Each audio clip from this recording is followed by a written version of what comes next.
I've been receiving a lot of questions about how I sewed all of these tiny fursuit freckles in, and the truth is, I didn't.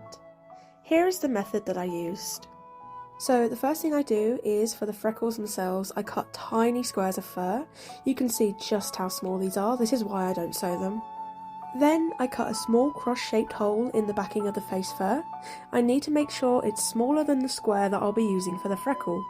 I use my fingers to very gently pry the backing of the fur so that the freckle can actually fit. In this clip you can see me very gently removing any fibres that have become unwoven from the backing. Now I carefully press the backing of the freckle through the backing of the face fur and pry the edges through to make sure it's all flush. I'm very careful during this process not to leave any of the backing of the freckle still poking through the front side of the fur. Using hot glue, I now set the freckle down. Using a gentle hand, I start at the edges of the square and the surrounding areas until the whole freckle is covered.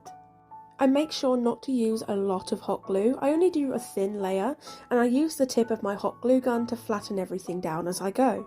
Be careful at this stage though, because using too much pressure or dragging your glue gun across the freckle will cause you to lift the fur up through the backing, which is what you don't want.